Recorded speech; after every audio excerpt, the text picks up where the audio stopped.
Kicking off the list at number 10, we have Hawkeye. As funny as it might sound to put Hawkeye first on a list about dangerous Avengers members, he's not to be messed with. And in the MCU, Hawkeye's had it pretty rough. He had his mind controlled in the first Avengers, he took out eyeballs for Loki, yuck. And then he comes out of retirement for like 2 hours, comes Civil War, and then he gets arrested and sent to the Raft. And then his family disappears. So we catch up with Clint 5 years after Thanos snapped his dirty fingers, and we find him in Tokyo, and he's not the same guy that we once knew at all. He's taken out criminals, this time he's doing it the hard way, and he's suited up as a different character altogether. He's back this time as Ronin. And this is a dark time. He takes out so many people, and he takes them out violently as well. He uses his skills to do it in such a brutal assassin way.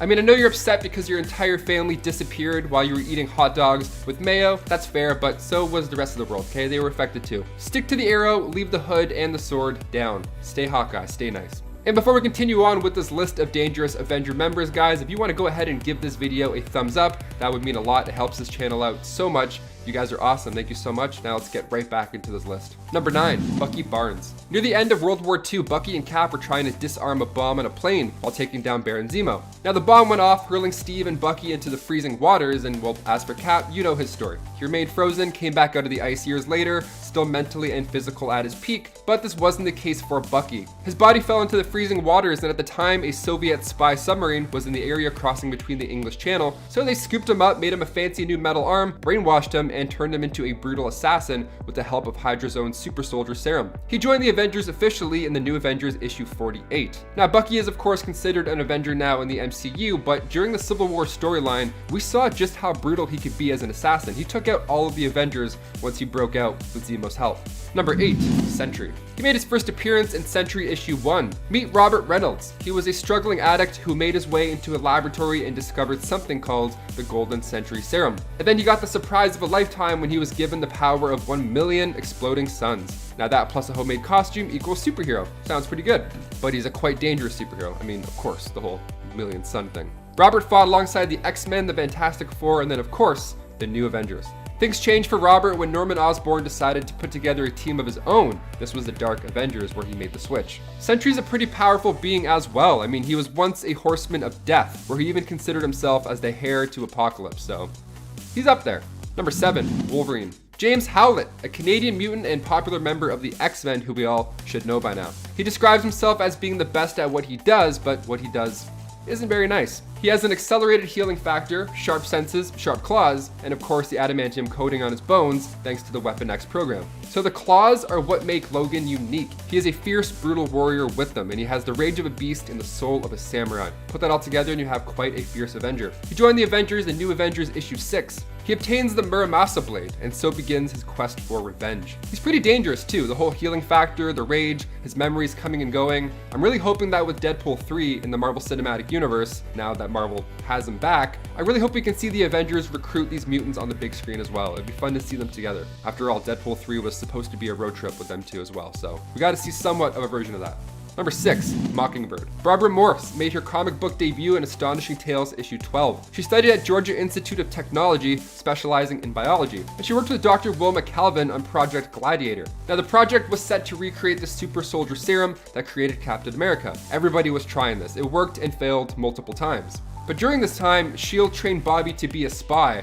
They also gave her the cool nickname of Agent 19. I mean, yeah, she was so good at gymnastics and flips, it would be stupid not to make her a superhero at this point. So she became Mockingbird in the 80s with Marvel Team Up issue 95. In 2011, she became a super soldier in New Avengers 13, so she finally has powers. When she was on the verge of dying, she was injected with this other version of the serum, and it saved her, thankfully. But it of course also gave her new super soldier abilities. She's skilled in hand-to-hand combat, like Kung Fu and Taekwondo, and she's known to be pretty dangerous when fighting in close quarters. Of course, being familiar in weaponry as well. She was one of the founding members of the West Coast Avengers, but she also was part of the New Avengers and the Secret Avengers as well. So she's been around for quite a bit. Fans actually got their hope up that Barbara would appear in the MCU. They actually thought Erin Kellyman was Mockingbird, but alas, she was revealed to be Flag Smasher, or leader of the Flag Smashers in the MCU. Number 5, She-Hulk. Jennifer Walters made her comic book debut in Savage She-Hulk issue 1. She's a brilliant lawyer who just happened to be the cousin of Bruce Banner. So when she was shot by Nicholas Trask, yeah, she was shot while she was defending a criminal who had been double-crossed by Trask.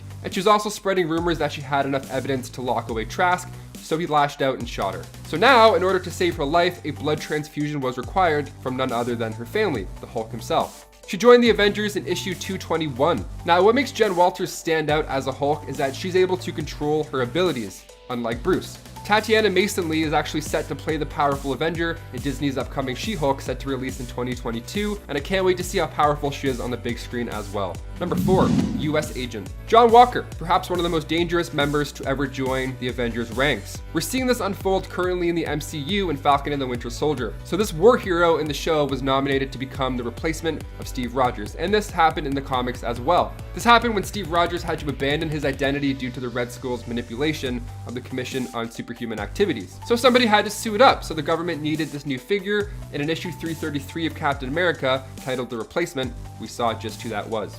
He took on the role of Captain America briefly, but after he left, he returned again, but this time in his own version of a blacked out Captain America suit, and the shield is also less spangly. He comes back as US Agent and he's put to the test. He's forced to battle an Ironmonger, and he wants to take it down alone, because, you know, he's cool. The shield seems to work out for him pretty well, and in the comics, it was actually Taskmaster who trained him how to properly use that shield, who we have yet to see in the MCU because Black Widow is still delayed. Now yes, eventually he did join the Avengers. In West Coast Avengers issue 45, the government wanted an official in there to make sure all was running smoothly, so they sent in John Walker. I feel like the finale for Falcon and the Winter Soldier is going to be the introduction of the Thunderbolts, and I really hope US Agent joins a version of the Dark Avengers, because he's an amazing actor. I'm not quite done with him yet. Number 3, Quicksilver. The twin brother of Wanda Maximoff. I figured it was a great time to mention this speedy Avenger. Pietro Maximoff is the twin brother of Wanda, and in Avengers West Coast issue 57, he joined the team. Now, Pietro had been trouble for the team for a while now. I mean, he convinced Wanda to do what she did in the House of M storyline. He's framed the Avengers for treason at one point,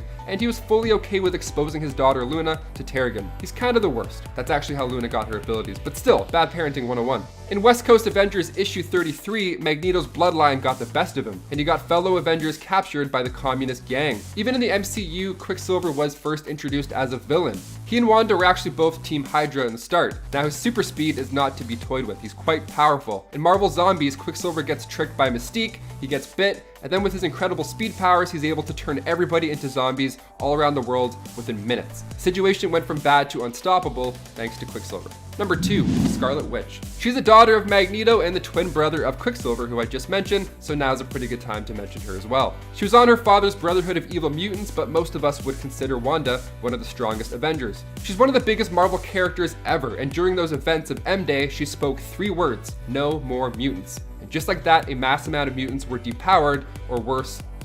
Now that large number was 986,000, so only leaving a couple hundred left. In the MCU as well, we just watched Wanda go through quite the trauma. In WandaVision, we saw this over the course of 9 weeks, where she had a mental breakdown kind of similar to M-Day, and she trapped Westview in her hex. Now, of course, by the end of the show, she frees everybody and things look pretty back to normal-ish, but with that after-credit scene of her studying the Darkhold, and with the given knowledge that Wanda is in the next Doctor Strange movie, I feel like we've only scratched the surface of the Scarlet Witch's true abilities. And finally, coming in at number 1, we have Vision. Of course, Wanda's hubby, android hubby. The Vision is an advanced android to say the least. I mean, he came back from the dead in WandaVision and now he's matching his West Coast Avengers look more than ever, that all-white android look. He was first introduced in Avengers issue 57, created by Ultron using parts of the original Human Torch and the mind of Wonder Man. A little different than the MCU. He then turned on his original creator and joined the Avengers. In the MCU, he's created for Ultron's new body, but with the addition of the Mind Stone and a little bit of Jarvis, we now have this android Avenger. But during the Secret Empire storyline, Vision was part of Hydra's Avengers when they were taking over the world. He used an AI virus to take him over, he being Arnim Zola. A robot gone rogue is quite compelling, especially when he's as strong as the Vision. In the first issue, he's put to the test when the other Avengers are fighting him. He's easily able to take them all on. As long as he's on the good side, we should be okay. Otherwise, it's just gonna be a hot mess. Number 10, Cable. Cable is not only dangerous to others he comes up against as a hero, but he's even dangerous to himself. Cable is a badass from the future who is taken there in his youth to protect him and ensure his survival. He has since made his way all across and through time, and has even returned to the present from the future, which is his past. Yeah, it's a lot of time travel stuff. It can get a little confusing. When Cable dies, it isn't even because anyone else took him out either, and he even saw it coming, because it turns out that his younger self was the one responsible, a version of the character we often refer to as young Cable or Kid Cable. So yeah, Cable is deadly in the sense that he'll do whatever he needs to, even if it means ending his own time loop by killing his older self. Does that make sense? I hope what I said just made sense. I think it made sense.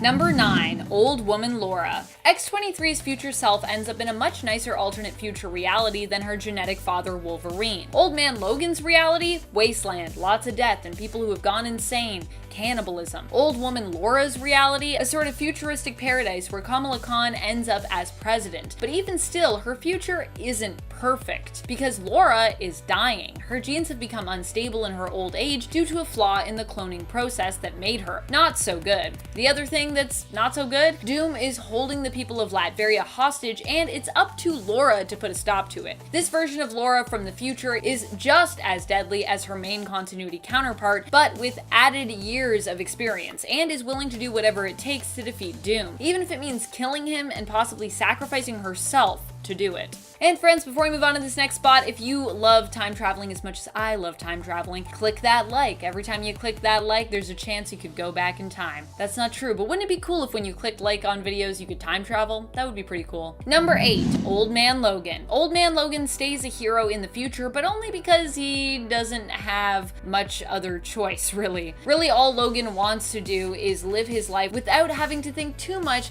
of all the deaths of his friends that he's responsible for. Logan in the alternate future of Earth 807128 ends up killing all of his fellow X-Men after being tricked into thinking they were all villains by Mysterio. Not only was he capable of causing all of that death, but further into the future, he goes up against a powerful and horrific villain in his time and reality, facing the head of the Hulk gang and also sort of his landlord, Pappy Banner, aka Old Man Hulk. Something went wrong with Bruce Banner as time went on in this reality, and he basically lost his mind, likely as a result of that gamma radiation affecting him well into his elder years, and not in a good way. Logan ends up being swallowed whole by Hulk, but defeats him in the end by cutting his way out of Old Man Hulk's gut.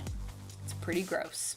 Number 7, Green Lantern. Jessica Cruz from our time might not be quite so dangerous yet, but when we glimpsed into her possible future in the Future State line from DC, we learned that there is a future version of her who becomes a Yellow Lantern, joining the Sinestro Corps. Not all Yellow Lanterns are bad, but because they are generally about instilling fear in others, they more often than not tend to end up becoming deadly supervillains. And that's usually who they are. Jessica Cruz found herself stranded on a Green Lantern base and outpost without her powers, and when Sinestro Corps members showed up to investigate, found herself offered a Yellow Lantern ring after her fight against them had resulted in her overcoming her own fears and instilling fear into the hearts of her enemies. Which I'm not gonna lie, I really like that twist in the future for Jessica. I think Jessica as a Yellow Lantern is really cool. Number 6, The Fallen One. The Fallen One is a version of Norrin Rad who comes from a very dark future where Thanos wins. He first appeared in issue 15 of Thanos from 2016 in the Thanos Wins storyline. While he is pretty swiftly defeated, it is only because those he goes up against are even more deadly than him.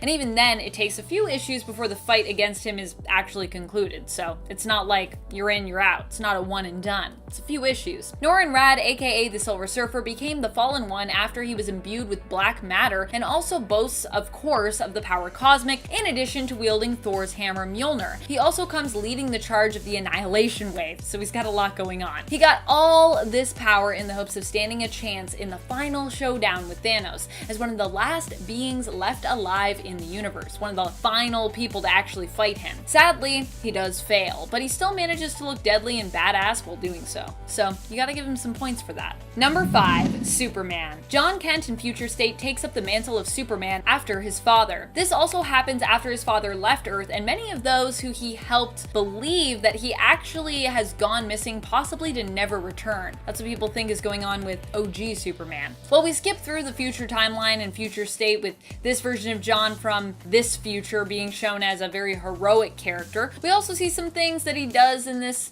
futuristic timeline that seem, well, well, not so heroic. Like when he bottled the city of Metropolis. John believed he had no other choice and that this was kind of the most peaceful solution to fixing the problems that the city faced at the time. However, he later is forced to confront the fact that he took away the freedom of the people of Metropolis when he made this choice for them. Future state John Kent is dangerous because he is willing to do whatever it takes to protect the city of Metropolis, which sometimes means taking actions that other heroes like Supergirl find questionable. Number 4, King Thor. King Thor might be one of the most powerful future heroes on this list, but he also is only so deadly and dangerous because he's living in a time where he has to be. King Thor is the alternate future version of Thor from the alternate Earth of 14412. Here Thor goes on to become the Allfather and lives beyond the point where Midgard becomes a lifeless husk as a result of Thor's once more again villainous brother Loki, the god of mischief. At one point while battling Doom in the future, King Thor is granted the Phoenix Force by Logan, who is currently bonded to it at that time, and is able to use that power to defeat Doom. Considering that King Thor will do whatever it takes to defeat those who would oppose him, and considering how much power he wields, even when he doesn't have the Phoenix Force, I'd say he's a pretty dangerous future hero.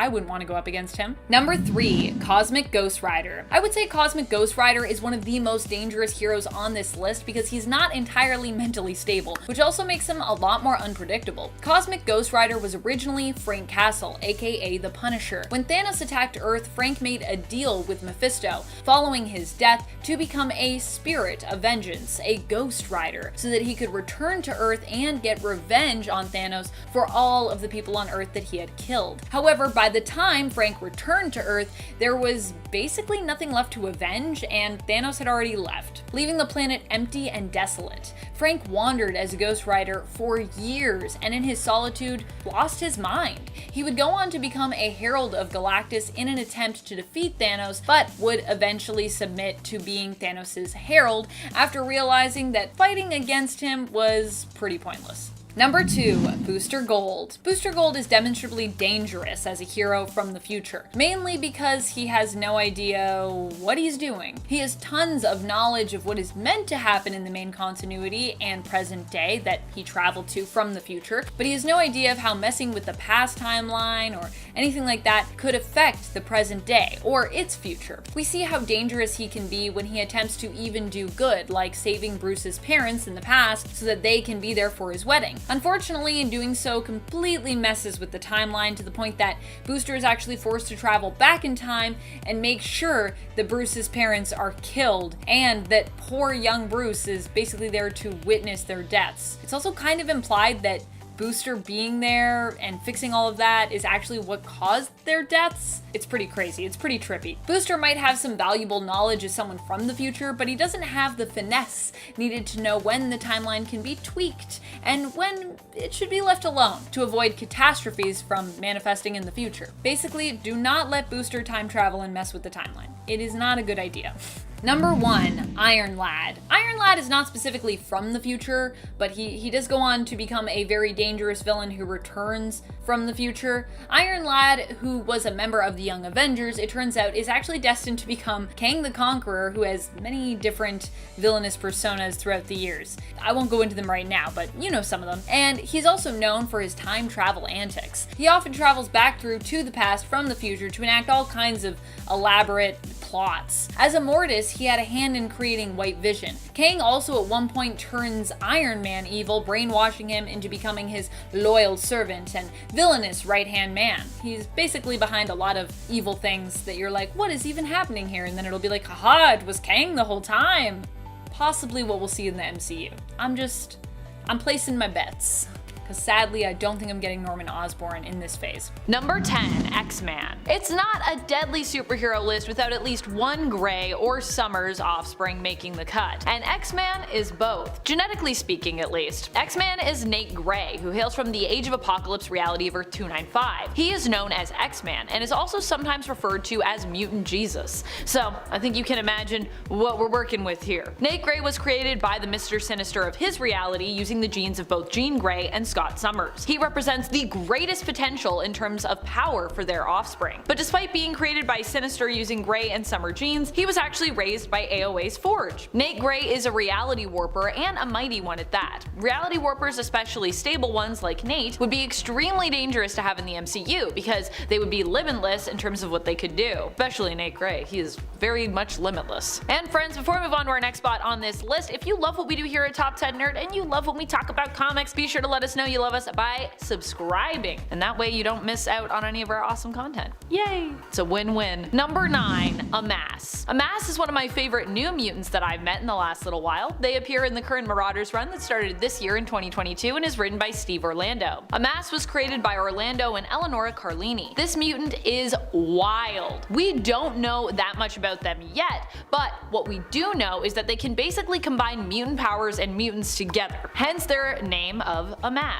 because they amass things. They hail from a hidden ancient civilization of mutants known as the Threshold that existed eons ago, and which we are only now learning about in the comics, and this was actually said to be like the first ever mutants to have existed. As of Marauders issue number 9, we do not know this mutant's limitations yet when it comes to their powers, and so I could definitely see them being a character who could easily break the Marvel Cinematic Universe. If they are as powerful as I suspect they are, and I suspect they're probably pretty powerful. Number 8. Ex Nihilo. If we get Ex Nihilo in the Marvel Cinematic Universe, it will probably mean the coming of the Builders, which would be a whole world-destroying event. Worlds-destroying actually, since they basically obliterated multiple planets in order to reset the universe and start again because of what they had learned about the coming incursions. Ex Nihilo was known as one of the Gardeners. He was created by the Builders, as were all the Gardeners. Their goal was to perfect species on planets and create life, which sounds great until you realize the level of power needed to do such a thing. Ex Nihilo could both create matter and manipulate time, which is pretty crazy. Number 7. Ulysses. Ulysses is an inhuman superhero who created a lot of commotion as a result of his powers and, well, just existing. Ulysses was actually the central cause of Civil War II. His powers allowed him to get visions of possible futures, with it believed the more clear his visions became, the more likely these futures were to happen. As a result, the heroes became divided into two camps when it came to how to best utilize Ulysses and his immense power. One camp was headed by Carol Danvers' Captain Marvel, who hoped to utilize Ulysses' powers and visions to prevent tragic and devastating events before they happened, thereby saving countless lives, but of course at the cost of punishing people before they'd even really done anything wrong. Whereas Tony Stark's Iron Man headed the second camp of heroes who weren't as willing to put all their faith in Ulysses' visions, especially at the cost of compromising the freedom of those who had possibly not even done anything wrong yet. If you'd like to avoid Civil War II from happening, a good way to do so would be by us never getting Ulysses in the MCU, which could create a lot of craziness. Number 6. Powerhouse. Powerhouse is the codename for Franklin Richards, the son of Susan Storm Richards aka the Invisible Woman and Reed Richards aka Mr. Fantastic, both of the superhero team the Fantastic Four. When Franklin was just an infant, he caused a whole bunch of trouble due to being so powerful. In fact, he caused so much trouble that at one point Reed had to intervene by shutting down young Franklin's mind. At this point, Franklin was so powerful and his powers so out of control that he could have easily and accidentally destroyed the Earth. And this is when Franklin was just basically a baby still. Franklin might not have his powers currently in the comics, but if we were to see Powerhouse at peak strength and power level, he would definitely be far too dangerous a character for the MCU. Number 5. Hyperion. Hyperion would be a challenging one I think to have in the Marvel Cinematic Universe, due to his similarity to one of the distinguished competition's main heroes, Superman. Hyperion is in essence like Marvel's response to a character like Superman, and he also recently appeared in the comics and was revealed to be problematic in his approach to heroics. That is to say, through getting to know this version of him and this version of his team, the Squadron Supreme of America, that recently appeared in the comics during the recent Heroes Reborn 2021 event, we learned that these heroes were a lot more shady than our standard Earth 616 heroes that we're used to seeing on teams like the Avengers. That being said, this was an alternate version of Milton, but still I think a lot of problems would exist with trying to incorporate this character into the MCU. Number 4. One Above All. The One Above All isn't ranking lower because I consider them to be less powerful than those ranked above them on this list. I just feel like they might not be as great of a threat to the MCU if they were to appear. But still, they probably never should, because they could kill the whole art of storytelling by becoming our Deus Ex Machina plot device. One Above All is basically the god of the Marvel Universe. And while it might be cool to see them appear as an allusion to the founders of Marvel Comics who made it what it is today, they definitely could easily derail plots or be used as a plot device to save the day, but at the expense of cheapening the stakes of a story. That being said, they did appear in Immortal Hulk, and I feel like that story actually utilized this character really well. So they could appear in a way that wouldn't cause harm to the universe or plots, but it would still be a hard line to walk, I think. Number 3. Sentry. The Sentry is a hero that might not only be too dangerous for the MCU, but also might be considered a little too dark as well when it comes to his origins. His danger levels though come from the fact that the Sentry not only has the power of like a ton of suns within him, but also the fact that within the Sentry lives the Void, the hero's alter ego who we initially thought was created by a split in his personality. But we would later learn in a retcon was an idea implanted in Sentry's mind thanks to the manipulations of Villain Mastermind. While Sentry might be the strongest hero this Earth has ever seen, the Void is definitely one of the most devastating villains as well, and they're usually a package deal. Not always, but usually. It's kind of what makes the Sentry interesting, so I think you gotta at least have the Void there to begin with. Number 2. Hope Summers. Hope has to be one of the most destructive superheroes that we could see in the Marvel Cinematic Universe. MCU mutants are coming.